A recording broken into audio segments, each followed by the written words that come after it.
नाम सोनू कंवर, कक्षा 7A। कलयुग समाज के अशुभ लक्षण।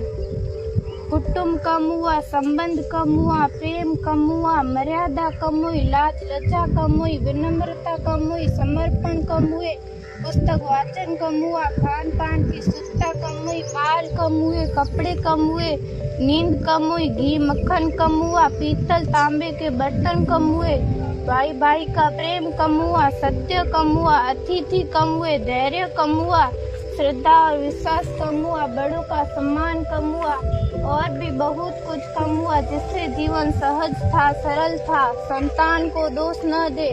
बालक या बालिका को इंग्लिश मीडियम में पढ़ाया, अंग्रेजी बोलना सिखाया, बर्थडे और मैरिज एनिवर्सरी जैसे जीवन के शुभ प्रसंगों को अंग्रेजी कल्चर्स के अनुसार जीना ही श्रेष्ठ माना।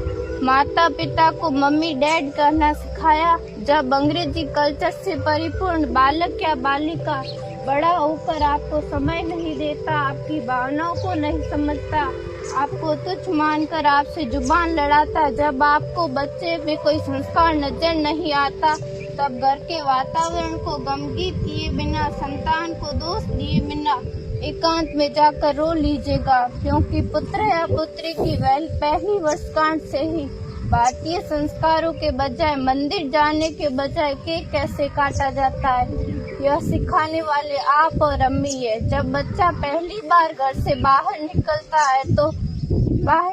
है तो प्रणाम और आशीर्वाद के बदले बाय बाय कहना सिखाने वाले आप और अम्मी है।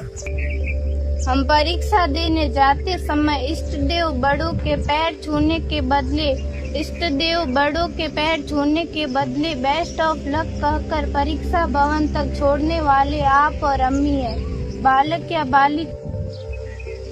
या बालिका के सफल होने पर घर में परिवार के साथ बैठकर खुशियां मनाने के बदले होटल में पार्टी मनाने की प्रथा को बढ़ावा देने वाले आप और अम्मी है। बालक या बालिका के विवाह के पश्चात कुल देवता देव दर्शन भेजने से पहले हनीमून के लिए फॉरेन टूरिस्ट स्पॉट भेजने की तैयारी करने वाले आप और अम्मी है। ऐसी कई ढेर सारी अंग्रेजी कल्चर्स को हमने जाने अनजाने स्वीकार कर दिया है। अब तो बड़े बुजुर्गों के पैर छूने में भी शर्म आती है। गलती किसकी? मात्र आपके माता और पिता की। अंग्रेजी अंतर्राष्ट्रीय भाषा है, से काम का जेतु सीखना है, अच्छी बात है, लेकिन इसकी संस्कृति को अपने जीवन में उतारने की तो कोई बाध्यता नहीं थी। अपनी समृद्ध संस्कृति को त्याग कर नैतिक मूल्यों, मानवीय संवेदनाओं से रहित अन्य सभ्यताओं की जीवन शैली अपना कर हमने क्या पाया?